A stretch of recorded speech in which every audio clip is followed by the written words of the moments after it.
EFF Dr. Mbuyiseni Ndlozi.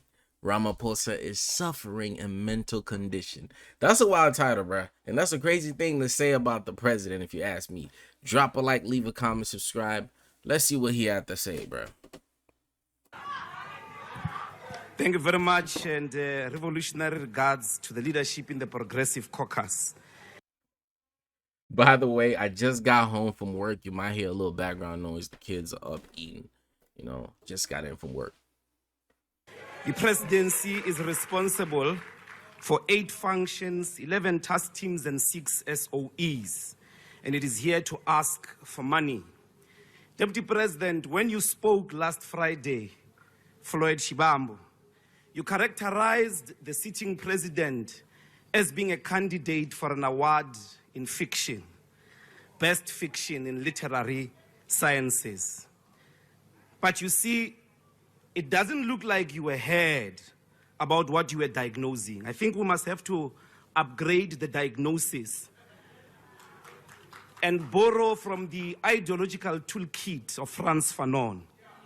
We may be dealing with psychosis, whose symptoms are delusions, illusions, because Zakes Mda, when he writes DP, he knows that he's writing fiction. But our candidate tonight truly believes in the delusions that he gives us. 1 million houses in Alex. He believes that. It's a proper belief. And Fanon... Yo, the first time I heard that, I was like, come on now. No way you promised 1 million houses, bruh. No way. Like, what is this?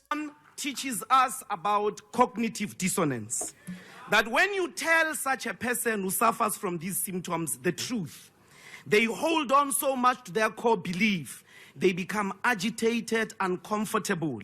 If you tell him now that he's wearing a blue tie, he may tell you he's convinced that he's not even dressed. Just today, after being warned of delusions, he comes to this platform and says, unsafe toilets have been replaced in 92% of schools needing safe toilets. The remaining 280 schools are scheduled for completion within this financial year.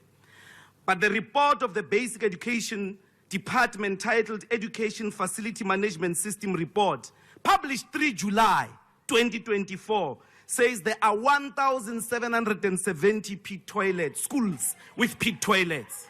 280 1,770. How, bro? How? The numbers are not matching, Ramaphosa. Like, come on. This is embarrassing.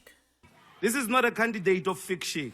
We have passed the stage of fiction, and we are dealing with mental illness. That is why those who come here to defend him. That is why those who come to defend him. Honorable Ndlozi, can you please take... Yo, I ain't gonna lie, he cooking. Ndlozi is cooking right now, bro. Like, what's going on, bro? Ramaphosa, when people bring numbers and facts like this, you got to be able to back it up real good, bro. And I need a response, because he said something about Julius. Julius responded. Now, Ramaphosa, we waiting on your response to this, bro. Take a seat. I mean, sorry for calling him bro. That's just how I talk, bro. And oh, my God. I think I need to stop saying bro. Let's establish that. Yes, honorable member. Thank you, Chair. Chair, Honorable Ndlozi, on the podium is reflecting on the President's state of mind. And I think it's in violation of Rule 85 sub 1. I knew it was coming. 85 sub 1. I believe the rule is being violated by Honorable Ndlozi. Chair, thank you. He's not a medical doctor. Buddy, do you see her? Yeah, she's as slow as all their ships. Then sink and destroy.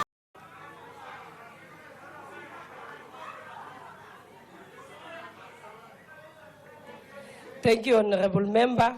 I think you were meant to quote Rule 84. That is unparliamentary and unacceptable language or gestures.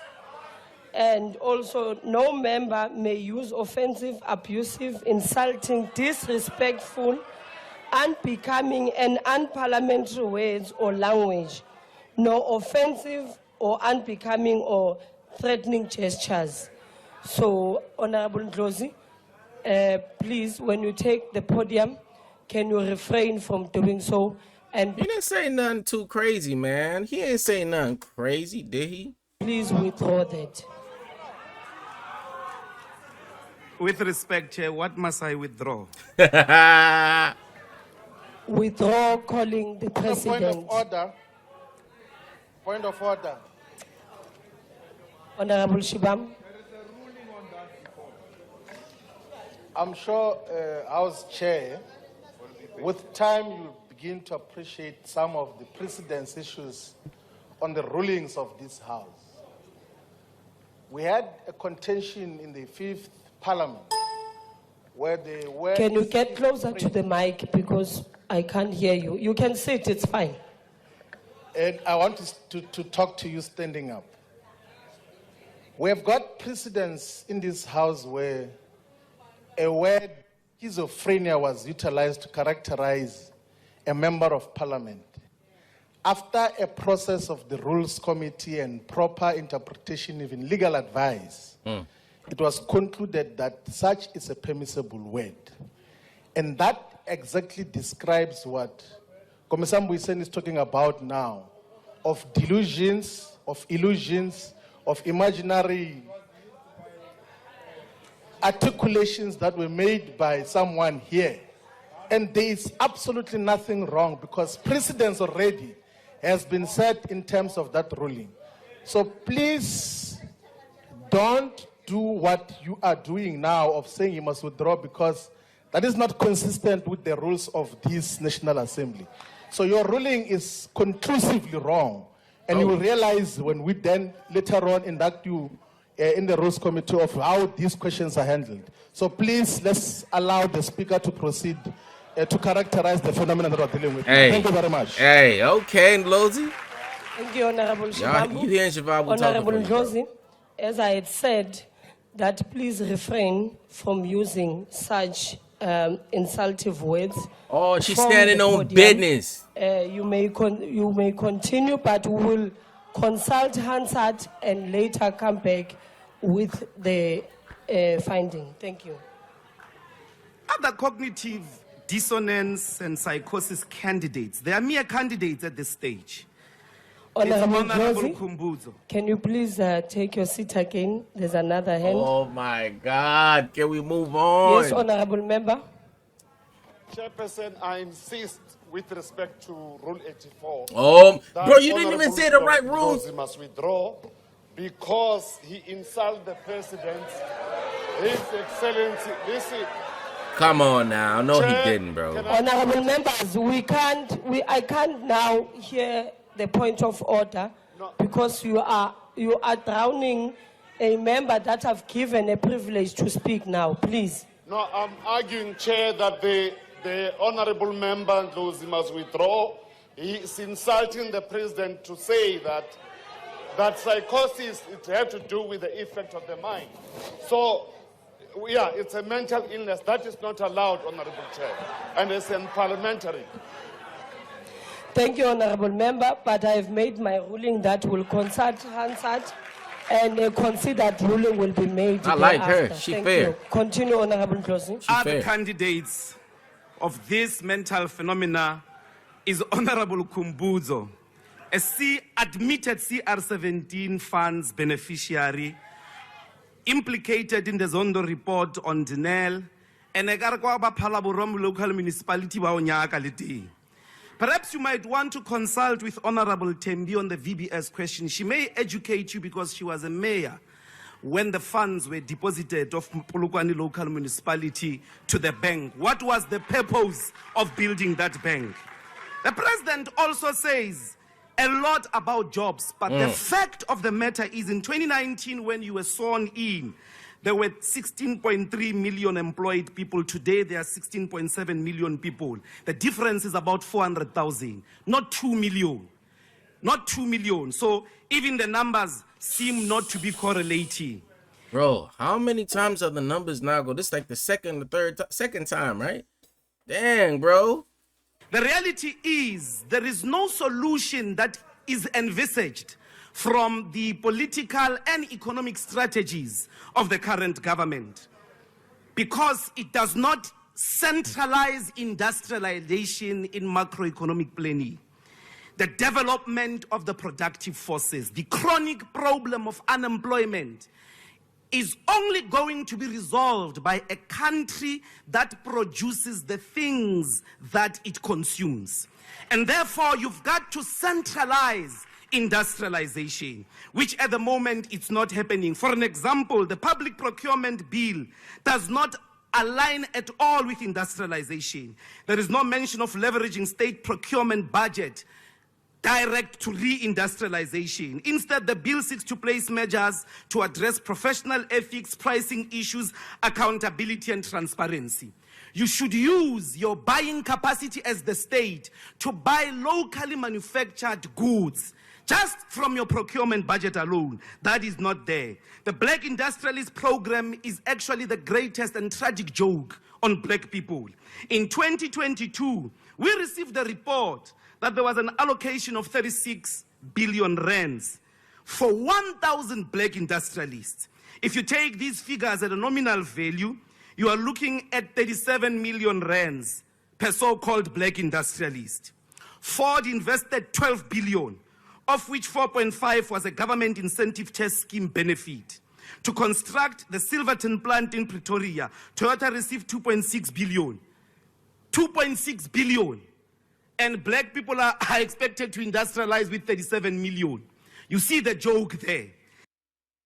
Yo, that's crazy.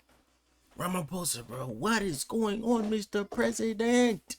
What is going on? How are we letting this happen, bro?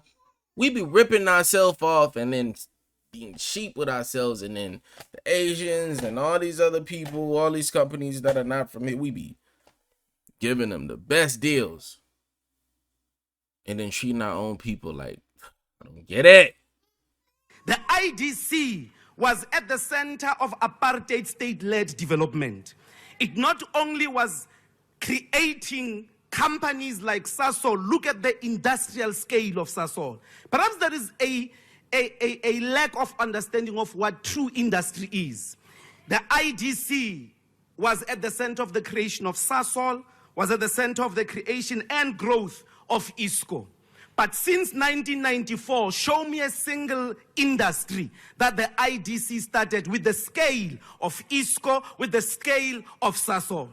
Your chronic levels of unemployment can only be resolved by a bold step, such as using the IDC within the Department of Trade and Industry to create large-scale industrial projects the size of Sasol and ISCO.